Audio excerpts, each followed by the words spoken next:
Nwata kwọcha Osi ụmụ ogbenye libife. Thank God you're here. I need 100 cartons of Indomie and 5 cartons of Gala. What you go take the Indomie do now? I don't know. Don't you know that today is Prince Samuel Alago's birthday? The youngest and fastest billionaire in our Idemili ancient kingdom. Uncle Watakwasha loves children. Better go and call the less privileged in your village so that they'll come and collect your gifts. He's not only sharing Indomie, he's sharing so many things like money. He's sharing big money. He's sharing Indomie, he's sharing rice, bags of rice. He's sharing Gala. He's sharing so many things. It's not only the less privileged that will come, other people will come. Please do fast. I need everything that is here. I will tap the blessing. Onyo Samuel Alago, Watakwasha na Dubai. I'm very happy to support you in this birthday. Put more 10 cartons of Indomie. You put many juice and Domprignon and the Mohet. I will be there with my children. Even my grandmama will be there. Watakwasha, happy birthday. God bless you, my brother. Oga Bali, Oni, bye. Thank you, the hell and well. Watakwasha kana Dubai.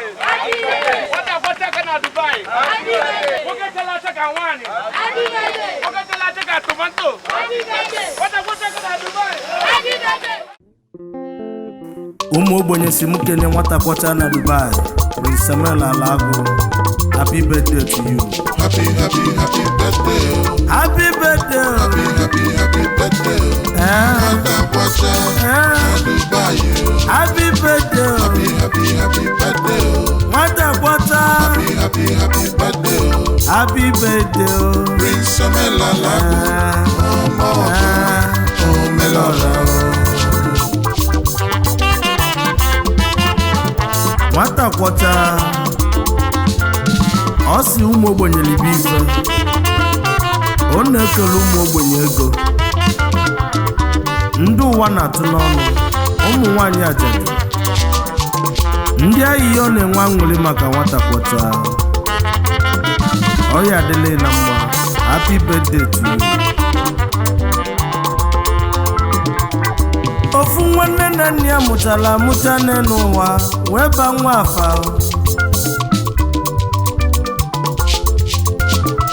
Kedu afọ abalụ nya bụ nwa? Kedu afọ enyelu nya bụ nwa o?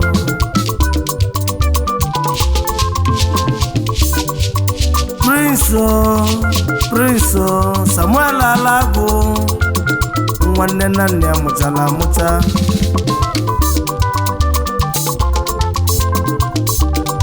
Owe bido ije n'ụwa ewo. Owe bido ije n'ụwa.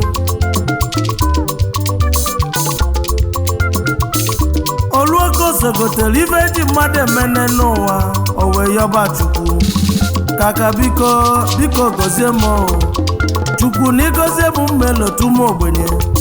Chukwu igozie m mmelotu ndị ụwa na-atụ n'ọnụ. Ọkaka biko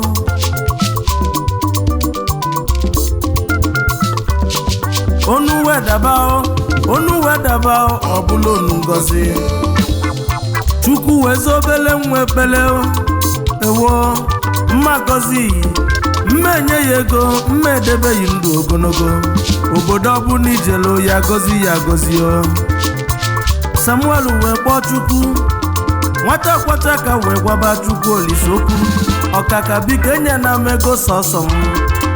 Chukwu biko enye na m ego sọsọ m. Ọkaka biko nye m ego mụ na ụmụ ogbenye. Chukwu biko nye m ego mụ na ụmụ ogbenye. Ụmụ ogbenye rika ịma n'obodo anyị esika. Chukwu wee nesi anya wee gozie obele nwa Owije. O wee lote mkpokwelu Chukwu na igozie m mmenyelu ogbenye aka o. Mmenyelu ndị mmadụ aka o.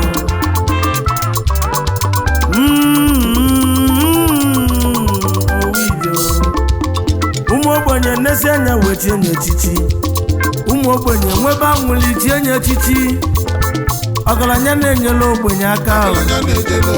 Ọgaranya na-ejela ogbenye ozi o. Nwata kwọcha o. Samuel Alago. O Prince ayo.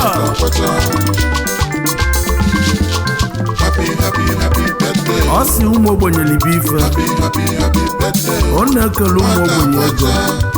Dubai. ndị ụwa na-atụ n'ọnụ Happy birthday. ụmụaka na-enwe aṅụrị Happy birthday. ụmụ nwanyị ajadu Prince Omelala. ndị ahịhịa ọ na-enwe aṅụrị maka nwata pụta Omelora. ọya adịla na mma happy birthday to you tata bụ ụbọchị iri awụide mmiri ka anyị na-ejenu onwere onye anyị chekwube ejebe ọsụ lokal gọọmenti ụka nnabata ka nke na-ezi oyima ọgbata ozu ọra mekeneyi nwata kwata odogwu ọyị ụmụaka ụmụ ogbenye nesi anya wee tie ya echichi ụmụaka wee nesi anya wee tie ya echichi ọgaranya na-ejela ogbenye ozi ọgaranya na-alụla ogbenye ọlụ ahụ ọyị ụmụaka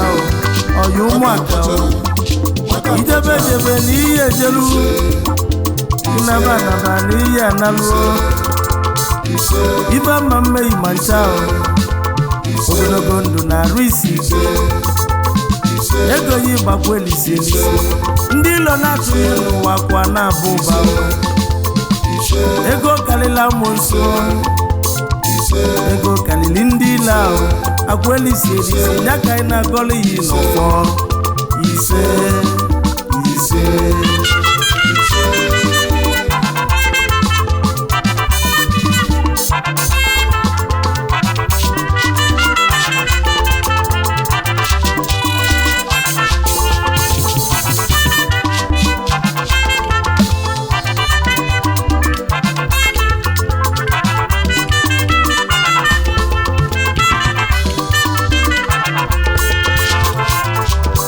mana ọ bụ mụ bụ onye ọma Tochukwu na mani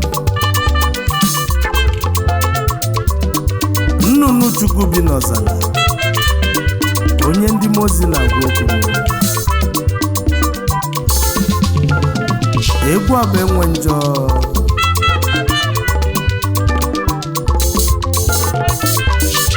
olu n'Igbo niile ndị nne ndị ụwa na-atụ n'ọnụ ụmụ nwanyị ajadu ụmụaka wee sị m nwere egwu a ka m weli awụchibe Prince Samuel Alagụ nwata kwọcha na Dubai. Happy birthday to you.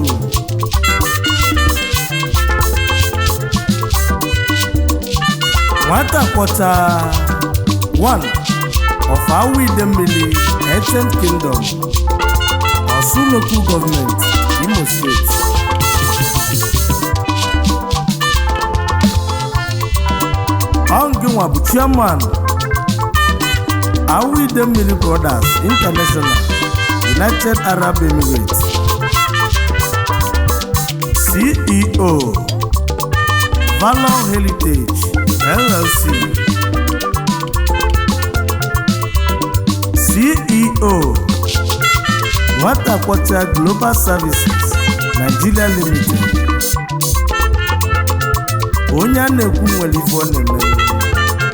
Happy birthday to you.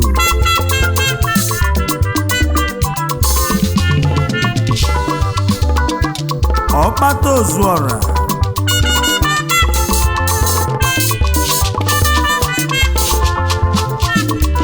CEO Valor Heritage and Logistics Dubai.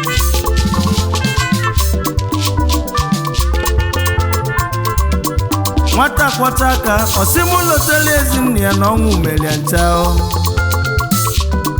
Anyị ama nji na onye lụnya na ọ nọzi wee si na mma nlotele maka na otu dike mụrụ odogwu. Late Chief Clement Alagụ adị ndụ a na-ekwu one of Awidemmili Ancient Kingdom. Na ezigbo nne ya nwanyị ọma maka na ezinne mụrụ ezi nwanụ Mrs. Salome Alagụ Osodieliakụ Ezinne ọma na nwa ya ilotere inu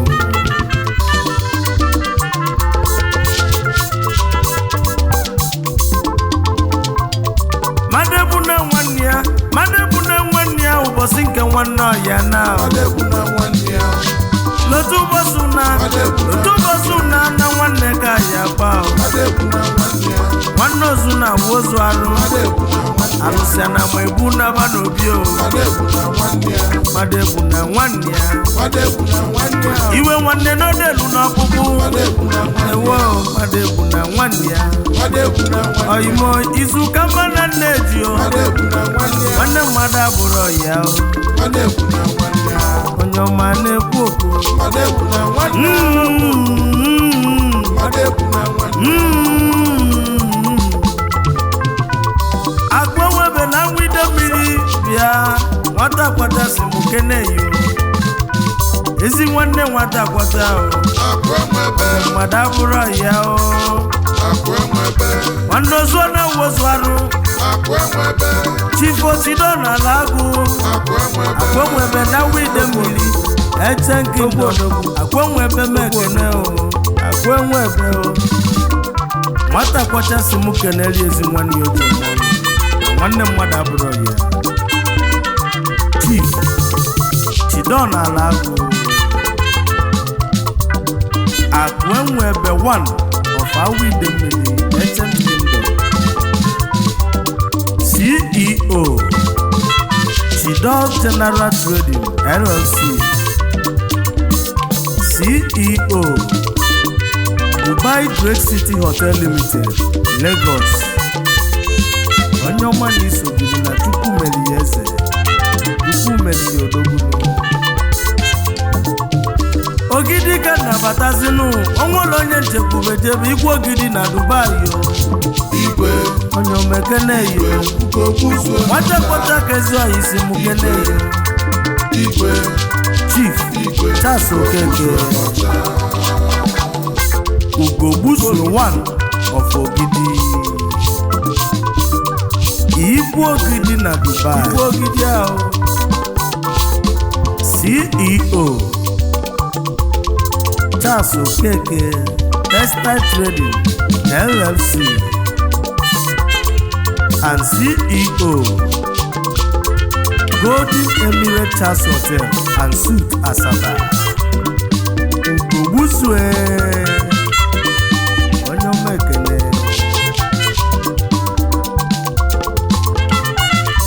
anyị abatazianụ n'ọgbụ anyị chekwube mmadụ bata o nzekeze one of ọgbụ odogwu Prince Ebuka Igbo Buchi onye ọma na-ekene yo Prince Ebuka Igbo Buchi Nzekanze 1 of Ogbo Anambra State CEO Nates Group Nigeria Limited Isobilinu Imalo nwata kwata ka Nwata kwacha. Prince Samuel Alagbo Na Dubai. nwata kwata ụmụọgọ Nwata kwacha. ọgaranya na-ejele ogbenye ozi o Na Dubai. ọgaranya na-alụlụ ogbenye ọlụ a o bute ọrụ ekebe ọkpata ọrụ ekebe o Na Dubai. ọya ọya ọya ọya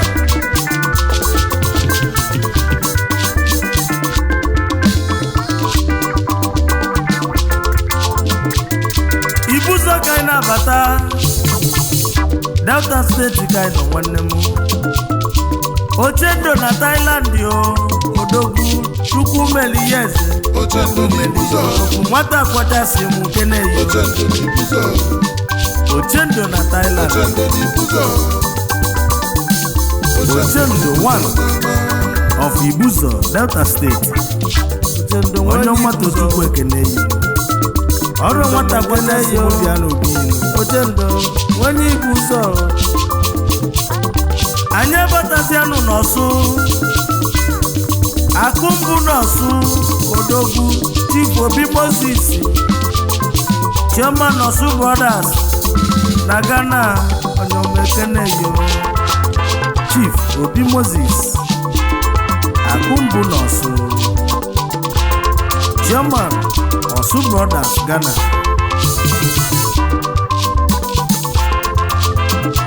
Abia steeti mụrụ okpotokpo nwa Chukwudi Azubike Nwakibie one of Abia Odogwu Chukwu Meliyezi Nwakibie one of Abia State Chukwudi Azubike Odogwu na Dubai Mkpoka ịnabatazinu Mkpo dị na Anambra Akubigio Itego na Philippines Datoka Odogwu Eze Neche na Mkpo Eze Mkpocha Mekene yo Nwata kwacha si mokene yo Chukwu Meli Odogwu Chukwu Meliyezi Inia Dene nwata kwacha Ekene nwata kwacha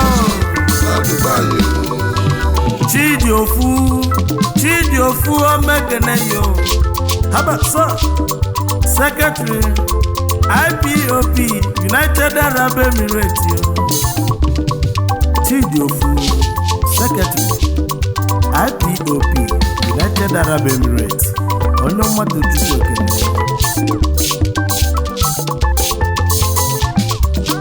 Ekene lumo Odogwu na-epempe na Dubai Odogwu Enroba Odogwu CEO Hollywood Touch Salon LLC Odogwu na-epempe na Dubai Odogwu nwata kwaja na-ekene ụlọ Aba asị na ife niile na-emene n'ụwa ọ bụ na nwaanyị anọrọ ya ife afọ nwere isi anyị akpọbatazia nwaanyị ife anyị na-eme onwezi